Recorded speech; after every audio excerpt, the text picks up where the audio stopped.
Hujan deras mengguyur kota Bandung sore itu ketika keluarga Hartono tiba di rumah baru mereka.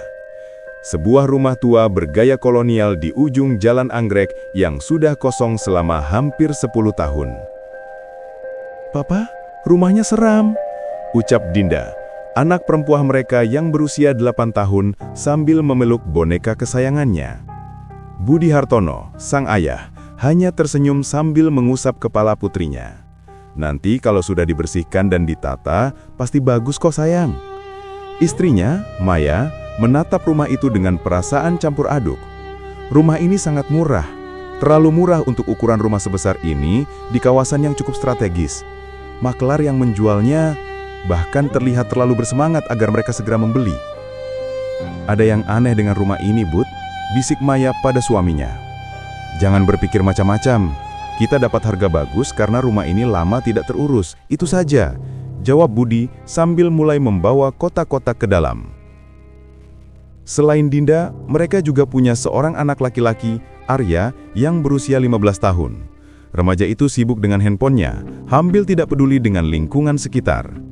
Rumah itu memang megah, 2 lantai dengan taman luas di depan dan belakang. Tapi cat dindingnya mengelupas, jendela-jendela kayu sudah lapuk, dan di beberapa sudut tampak sarang laba-laba yang tebal. Ketika mereka masuk, aroma lembab dan apek langsung menyerang indera penciuman.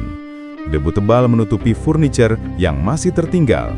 Lemari tua, meja makan panjang, dan sebuah piano yang tertutup kain putih. "Kenapa furniturnya ditinggalkan?" tanya Maya. Maklar bilang, pemilik sebelumnya pindah dengan terburu-buru. "Mereka bilang kita boleh pakai atau buang saja," jawab Budi sambil mulai membawa kotak-kotak ke dalam. Selain Dinda, mereka juga punya seorang anak laki-laki, Arya, yang berusia 15 tahun.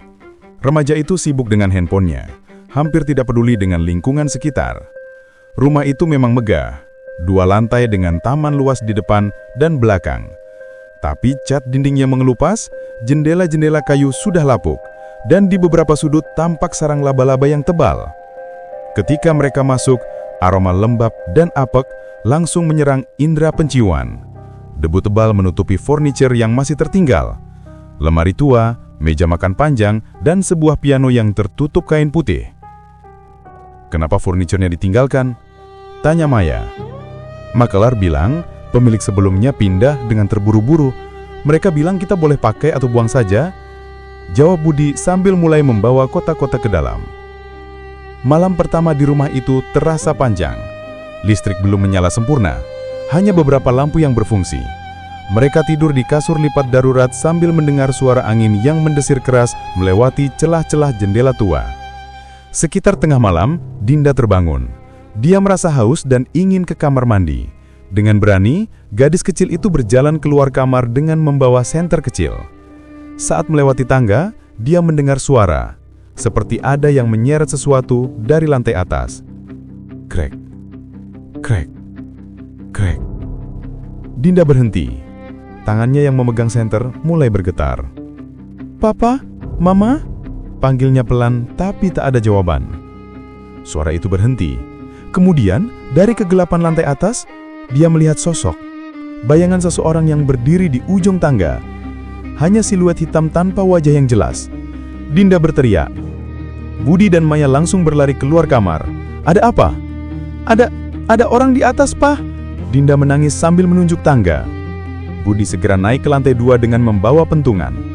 Dia menyalakan semua lampu yang berfungsi dan memeriksa setiap ruangan. Tidak ada siapa-siapa. "Mungkin kamu bermimpi, sayang," kata Maya sambil memeluk Dinda. Tapi dalam hatinya, Maya merasakan sesuatu yang tidak beres. Keesokan harinya, mereka sibuk membersihkan dan menata rumah. Arya dan Budi mengangkat furnitur lama ke gudang belakang, sementara Maya dan Dinda membersihkan dapur. "Mah, lihat ini," kata Dinda sambil menunjukkan sesuatu di dinding dapur. Ada goresan-goresan seperti bekas cakaran, tersusun membentuk pola yang aneh. Maya mendekat. Goresan itu dalam dan tampak sengaja dibuat. Di bawahnya ada tulisan samar yang sudah memudar.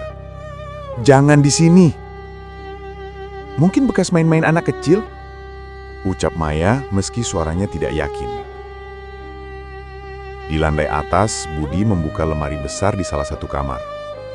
Di dalamnya dia menemukan tumpukan foto-foto lama. Foto keluarga, seorang pria, wanita, dan 2 anak. Mereka terlihat bahagia di foto-foto awal. Tapi, foto-foto terakhir memperlihatkan wajah-wajah yang tegang, mata yang menatap kosong.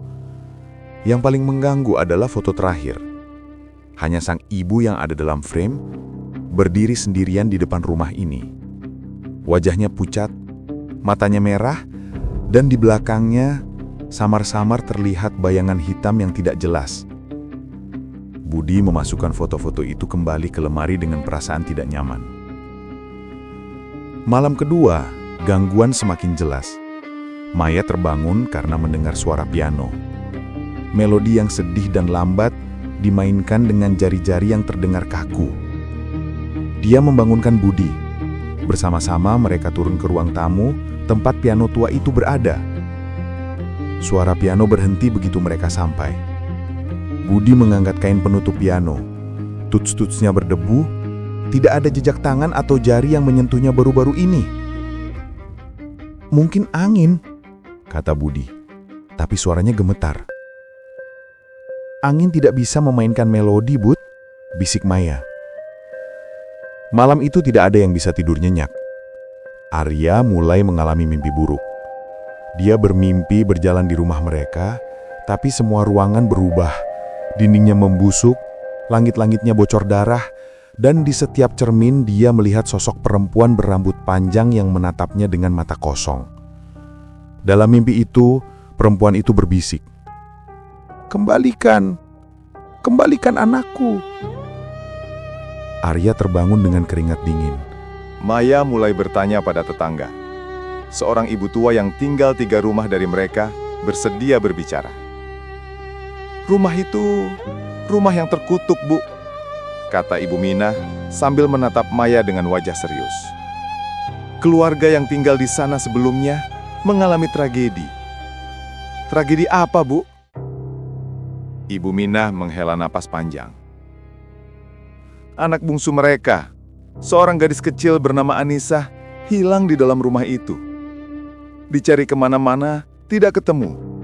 Polisi datang. Anjing pelacak juga dikerahkan. Tapi seolah anak itu menghilang di telan bumi." Maya merinding mendengarnya. Setelah kejadian itu, ibunya, Bu Lastri, mulai berubah. Dia sering terlihat berbicara sendiri, tertawa sendiri. Katanya dia masih mendengar suara anaknya di dalam rumah. Sampai suatu hari, dia bunuh diri, gantung diri di kamar anaknya. "Ya Allah," Maya menutup mulutnya.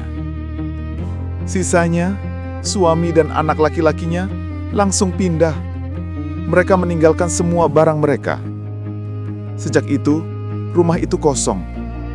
Ada beberapa orang yang sempat sewa, tapi tidak ada yang bertahan lebih dari sebulan. Maya pulang dengan perasaan kalut. Dia menceritakan semua yang dia dengar pada Budi.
Pagi harinya, Budi akhirnya setuju untuk mencari bantuan. Mereka menemui seorang paranormal yang direkomendasikan Ibu Minah, Pak Darso, pria tua dengan wajah bijaksana. Pak Darso datang ke rumah mereka sore itu. Begitu memasuki rumah, wajahnya berubah serius. "Ini rumah yang berat," katanya. "Ada arwah yang terjebak di sini. Arwah yang tidak mau pergi karena masih mencari sesuatu." "Anissa?" tanya Maya. Pak Darso mengangguk. "Anak kecil itu masih di sini. Dia mencari ibunya. Tapi ada yang lebih berbahaya." "Apa?" tanya Budi. "Ibunya, Bulastri. Dia bunuh diri dalam keadaan jiwa yang terganggu. Arwahnya berubah menjadi sesuatu yang gelap. Dia tidak lagi mencari anaknya dengan cinta, tapi dengan obsesi yang keliru. Dia akan mengambil anak siapapun yang tinggal di sini karena dia pikir itu anaknya." Maya langsung memeluk Dinda. Pak Darso mulai melakukan ritual. Dia membakar kemenyan, membaca mantra, dan berjalan ke setiap sudut rumah. Ketika sampai di salah satu kamar di lantai 2, kamar yang selalu tertutup, Pak Darso berhenti. "Di sini," katanya. "Anissa ada di sini." Budi membuka pintu. Kamar itu kecil, seperti kamar anak-anak. Mainan-mainan lama berserakan. Dan di dinding, ada goresan-goresan seperti yang di dapur, tapi jauh lebih banyak. Di tengah ruangan, ada lemari kecil. Pak Darso membukanya. Di dalam lemari itu, mereka menemukan tulang-tulang kecil, kerangka seorang anak. Maya menjerit, Dinda menangis. "Anissa tidak hilang," bisik Pak Darso. "Dia terkunci. Disinilah dia meninggal, kelaparan, dalam kegelapan." "Siapa yang melakukan ini?" tanya Budi dengan suara bergetar. Pak Darso menggeleng. "Kita tidak akan pernah tahu. Mungkin kecelakaan, mungkin sesuatu yang lebih gelap. Yang pasti, arwahnya terjebak karena kematian yang traumatis." Tiba-tiba, semua lampu mati. Suhu ruangan drop drastis. Dari kegelapan, mereka mendengar suara. Suara perempuan yang tertawa. Tawa yang sumbang, mengerikan, penuh kegilaan. "Anakku! Anakku! Kembalikan anakku!" Sosok Bulastri muncul. Wajahnya rusak. Leher bengkok karena tali gantungan, mata melotot merah. Dia melayang menuju Dinda. "Lindungi anak!" teriak Pak Darso. Budi dan Maya langsung mengelilingi Dinda. Pak Darso melanjutkan mantranya dengan lebih keras, menaburkan air suci. Hantu itu menjerit, mundur, tapi terus mencoba maju. "Kamu bukan ibunya!" teriak Pak Darso. "Anissa sudah tidak ada. Lepaskan dia." Dari lemari, cahaya putih mulai muncul. Sosok kecil seorang anak, Anissa, keluar dengan wajah damai. Dia menatap sosok ibunya. "Ibu, aku di sini," katanya dengan suara lembut. Bulastri berhenti. Wajahnya berubah dari penuh amarah menjadi sedih. Air mata darah mengalir di pipinya. "Anissa, anakku, ibu harus pergi. Kita harus pergi," kata Anissa sambil mengulurkan tangan. Bulastri perlahan meraih tangan anaknya. Sosoknya berubah, tidak lagi mengerikan, tapi kembali menjadi sosok ibu yang lembut. Cahaya terang menyelimuti mereka berdua. Dan kemudian, mereka menghilang. Polisi dipanggil. Kerangka Anissa dievakuasi dan akan dikebumikan dengan layak. Keluarga Hartono memutuskan untuk tetap tinggal setelah rumah itu diberkati dan direnovasi total. "Rumah ini tidak jahat," kata Pak Darso sebelum pulang. "Yang jahat adalah apa yang terjadi di dalamnya. Tapi sekarang arwah-arwah itu sudah damai. Kalian aman." Beberapa minggu kemudian, kehidupan kembali normal. Tidak ada lagi suara-suara aneh, tidak ada lagi bayangan. Tapi suatu malam, Dinda masuk ke kamar orang tuanya. "Ma, Pa, aku mau bilang terima kasih," katanya. "Terima kasih untuk apa, sayang?" tanya Maya. "Untuk menolong kakak Anissa dan tante Lastri. Tadi malam aku bermimpi. Mereka datang. Mereka bilang mereka sudah tenang sekarang, dan mereka akan selalu menjaga kita." Maya dan Budi saling berpandangan. "Mungkin rumah ini memang ditakdirkan untuk kita," bisik Maya. Dan sejak itu keluarga Hartono hidup dengan damai di rumah di ujung Jalan Anggrek. Rumah yang dulu penuh dengan kesedihan, kini penuh dengan kehangatan keluarga baru. Tapi kadang, jika kau lewat di depan rumah itu pada malam yang sunyi, kau bisa mendengar suara piano yang dimainkan dengan lembut. Melodi yang sedih, tapi damai. Seperti lagu pengantar tidur untuk jiwa-jiwa yang akhirnya menemukan ketenangan.